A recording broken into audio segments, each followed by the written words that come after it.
আসসালামু আলাইকুম ওয়া রাহমাতুল্লাহি ওয়া বারাকাতুহু। প্রিয় বন্ধুরা, আশা করছি আমরা সবাই ভালো আছি।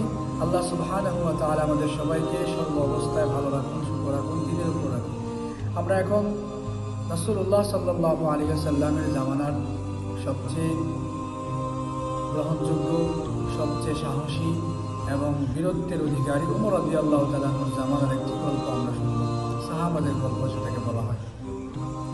ইসলামের ভূখণ্ডে যখন বিস্তার লাভ করে তখন একজন গভর্নর হযরত সাদ ইবনে আবি ওয়াক্কাস রাদিয়াল্লাহু তাআলা আনহু একটা এলাকার গভর্নর ছিলেন, যেটাকে কুফা বলা হয়।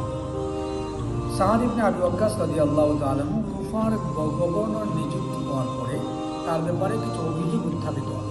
সেই অভিযোগের আলোকে তিনি একজন প্রতিনিধি প্রেরণ করলেন। তার কাছে চিঠি আসলো, চিঠির আলোকে তিনি একজন প্রতিনিধি প্রেরণ করলেন। প্রতিনিধির দায়িত্ব ছিল অলিতে গলিতে হেঁটে হেঁটে সাদ ইবনে আবি ওয়াক্কাসের ভুলগুলো জানা, যে মানুষ তার সম্পর্কে কি মন্তব্য করে।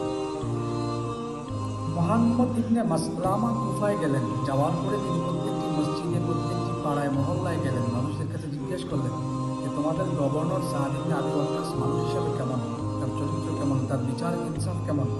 সকলেই এক বাক্যে স্বীকার করলো যে আমরা আল্লাহ তাআলার কসম করছি, তার সম্পর্কে ভালো ছাড়া আমরা আর কিছু শুনিনি, আমরা কিছু দেখিনি।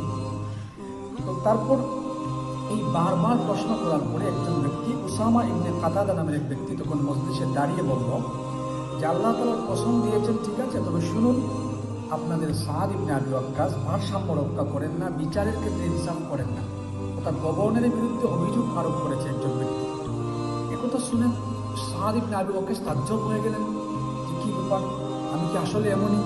লোকটি বলল হ্যাঁ। তখন তার ব্যাপারে তিনি তিনটা দোয়া করেছিলেন, যে বক্তব্যটা আমাদের মূল আলোচ্য বিষয়। তিনি বলেছিলেন, আল্লাহ তাআলার কসম, আমি তিনটি দোয়া করছি, হে আল্লাহ, এই লোকটি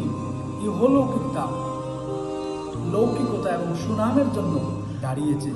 তিনি যদি মিথ্যাবাদী হয়ে থাকেন তাহলে আপনি তাকে দীর্ঘজীবী করুন, তার দরিদ্র বাড়িয়ে দিন এবং তাকে ফিতনার মুখাপেক্ষী করুন। কারণ সে একজন নির্ভেজাল, একজন খাঁটি মুমিনের উপরে তহমত দিয়েছিল। এরপর সাদ সেই মজলিস থেকে বের হলেন, মদিনায় চলে গেলেন। 3 বছর পরে তিনি ইন্তেকাল হয়ে গেল। ওই যে বৃদ্ধ লোকের উপরে, যেই ব্যক্তির উপরে তিনি দোয়া করেছিলেন, তার বয়স বাড়ল, তার হাড্ডি দুর্বল হয়ে গেল, তার অবস্থা বাঁকা হয়ে গেল। এত বয়স হলো যে জীবনের উপর সে বিরক্ত হয়ে গেল।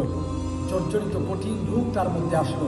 সে রাস্তায় বসে ভিক্ষা করতে লাগলো। একটা সময়ে অধিক পার্থক্যের কারণে তার যে ভুলগুলো আছে এগুলো নিচের দিকে আসতে থাকলো। যখন তার পাশ দিয়ে মহিলা অতিক্রম করত তখন সে হাত বাড়িয়ে দিত, অথচ সে বৃদ্ধ, সে লজ্জিত এবং লাঞ্ছিত হতো, তাকে মানুষ বিরক্ত হতো এবং সে জর্জরিত গুরু মানুষ হয়ে সে দুনিয়া থেকে বিদায় নিয়েছিল। একজন নেককার লোক সাদ ইবনে আবি ওয়াক্কাসের বদ্ধ আমাকে পেয়ে বসেছে, তখন মানুষ তাকে এটা বলতো এবং সেও মানুষকে এটা বুঝাতো যে আমি আজকে আমার এই দুরবস্থা আমার বদুয়ার কারণে। হাদিসের মধ্যে রাসূলুল্লাহ সাল্লাল্লাহু আলাইহি ওয়াসাল্লাম বলেছেন, কাফা বিল মারই কাযিবান আন ইউহাদ্দিসা বিকুল্লি মা সামিআ। কানে আসা যে কোনো কথা প্রচার আরম্ভ করার মানুষের ঝুট হওয়ার জন্য যথেষ্ট।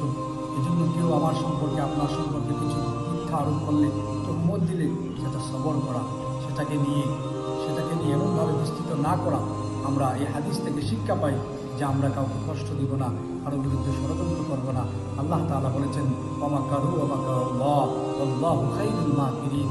আল্লাহ তাআলা কৌশল করেন, মুনাফিক বেঈমানরা কৌশল করে, কিন্তু আল্লাহ তাআলার কৌশল সর্বশ্রেষ্ঠ, সবচেয়ে সুন্দর। এই জন্য যারা ঈমানদার তাদের সাথে আল্লাহ আছেন। আল্লাহ যাদের সাথে আছেন, পৃথিবীর কোনো মানুষ তাদের সাথে না থাকলেও তারা পরোয়া করে না। আর আল্লাহকে নারাজ করে মানুষকে খুশি করার বিধান ইসলামে নেই। হাদিসের মধ্যে আসছে, লা তুআতা লি মাখলুকিন ফি মাসিয়াতিল খালিক। এই জন্য আমার প্রিয় বন্ধু, আসুন আমরা আল্লাহর জন্য বড় হই, আল্লাহর জন্য বেঁচে থাকি। 1 সেকেন্ড হোক, 1 মুহূর্ত হোক, মানুষের কাছে নয়, আল্লাহর কাছে চাইব। আল্লাহকে সিজদার মাধ্যমে আমরা আমাদের আখিরাত দুনিয়া কামিয়াব করে দেব। নাসরুম মিনাল্লাহি ওয়া ফাতহুন করিম ওয়া বাশশিরিল মুমিনিন। আসসালামু আলাইকুম ওয়া রাহমাতুল্লাহি ওয়া বারাকাতুহু।